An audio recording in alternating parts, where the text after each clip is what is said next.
Naitwa Nuru Okanga, kijana kutoka Kakamega County, Matungu constituency, Kwarera Ward, aspirant wa 2027 acting MCA to be elected 2027. Nashukuru sana watu wangu wa Kwarera Ward kwa kuonyesha upendo, sababu mmeamua niwe na liwalo MCA mwenye anakuja kuwaongoza, sio mtu wa masomo, ni mtu wa chini, na mimi nimekubaliana na nyinyi. Mr. Speaker, before niingie kwa mada, nataka niseme hii jambo ya kwamba hii nchi, katika nchi yetu ya Kenya, sisi Waluya na Wajaluo tumekuwa watu wa amani, na kitu moja isifanye, kitu kidogo isifanye hiyo uhusiano ya Waluya na Wajaluo iharibike. Vijana ambao mko kwa social media, wale ambao mmekuja juzi, msigonganishe Waluya na Wajaluo. Naomba siasa ya amani. Naomba ukikuja hapa kwa flow, kama we ni Mkamba, kama we ni Mjaluo, kama we ni Mluya, mambo ya ukabila tuachane nayo. Mambo ya ukabila nilifanya hii nchi 2007 watu wakapigana, na hatutaki kurudi hapo. Mimi kama Nuru Okanga ninasema ya kwamba mambo ya ukabila tuachane nayo. Na pia nataka niombe kiongozi Millie Odhiambo aombe msamaha kwa ile kitu alitweet yenye ilifanyia PK Salasya, kwa sababu sisi hatutakaa kwa ukabila. Nyinyi Wajaluo tunawapea wasichana, sisi Waluya tunawapea, tunawachukua kwenu, tunaoana, tunakuwa masemeji. So Mr. Speaker, mambo ya ukabila tuachane nayo. Namba 2, hapo kwa mambo ya ukabila, Jumapili ni mambo ya mpira. Nasikia watu wengine atuwao kujeni tu venye muko, tumejipanga. Kama ujui utamu ya mpira, kaa nyumbani. Kama ujui mambo ya mpira, kaa nyumbani. Sisi tunakuja kuoju mpira, FC ikipiga Kogalo, sawa. Kogalo ikipiga FC, sawa. Na kila mtu akubaliane na matokeo. Hapo nimetoka. Mr. Speaker, mimi naingia kwa mambo ya SHA ama SHU ama SHI. Mr. Speaker, kusema ukweli, hata mkikuja na poroja ina gani, SHA haifanyi kazi.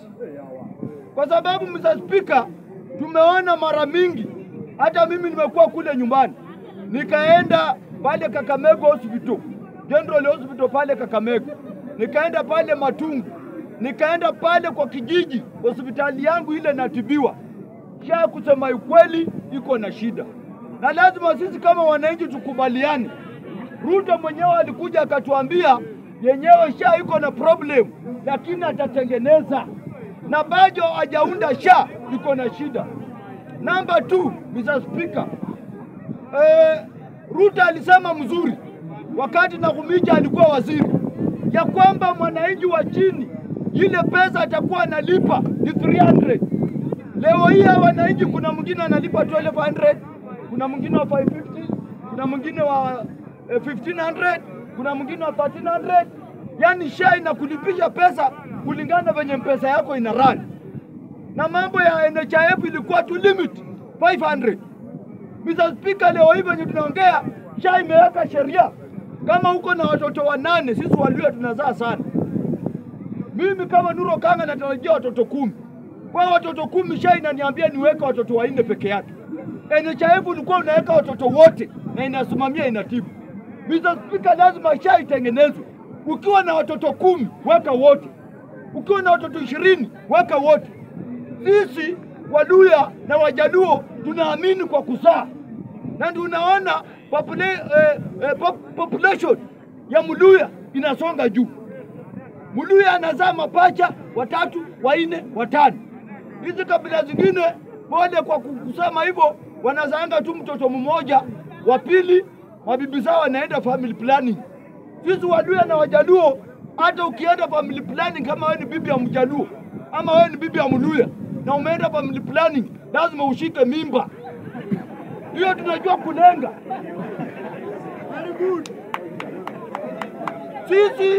Sisi kutoka watu wa Western ya Nyanza tunajua kulenga shaba, na shaba yetu hata ukiweka kinga ina gani, tunapita na golikipa na anaachilia kitu ndani. So tunaomba William Samoei Ruto tusaidie sisi kama watu wa Western na Nyanza, tuko na watoto wengi, tuweke SHA, wale watoto tuko nao tuweke hapo wote. Hapo nimetoka.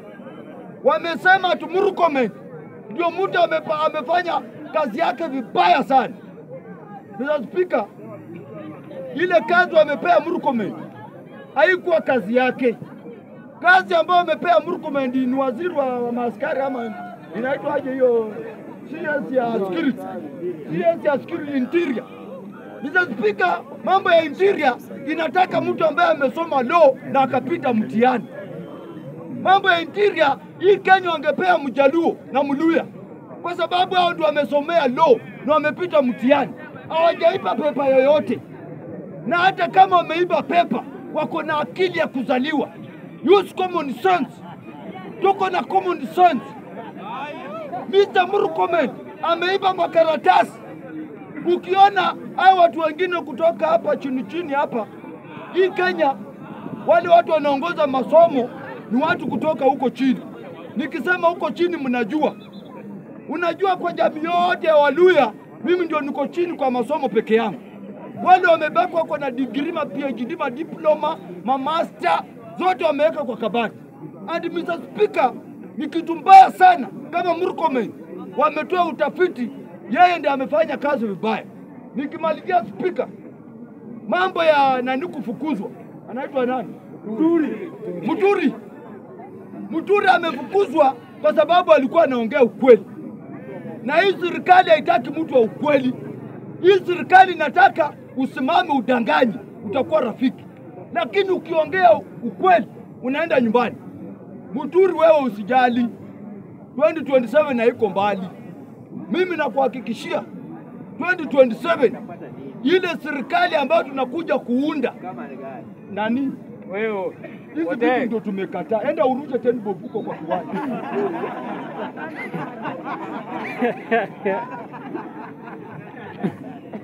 Sisi tunajipanga na ile serikali ambayo inakuja, Muturi utakuwa ndani. And Mr. Speaker, nikimalizia, sisi ile serikali ambayo tunaunda, tukiingia within 7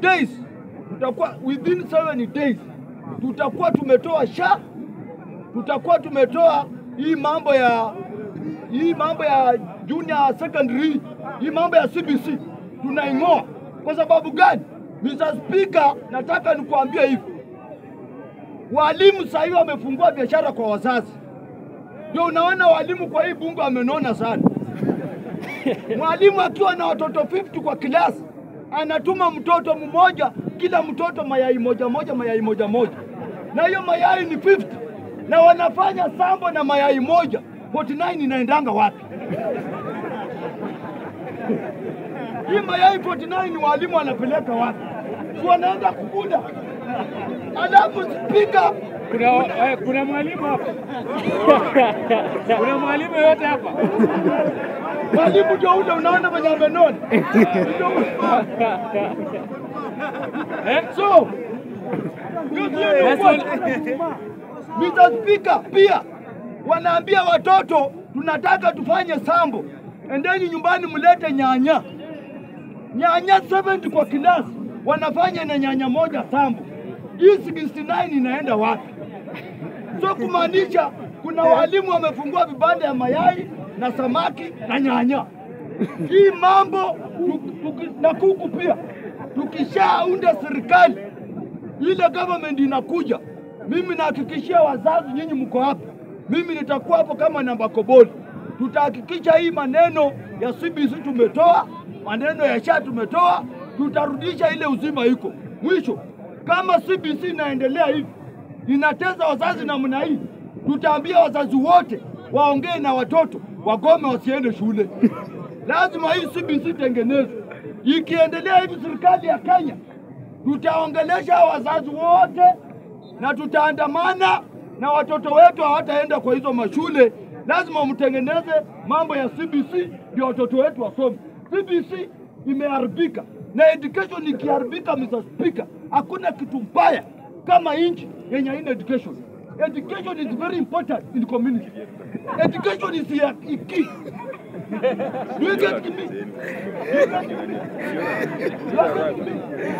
I raised my case.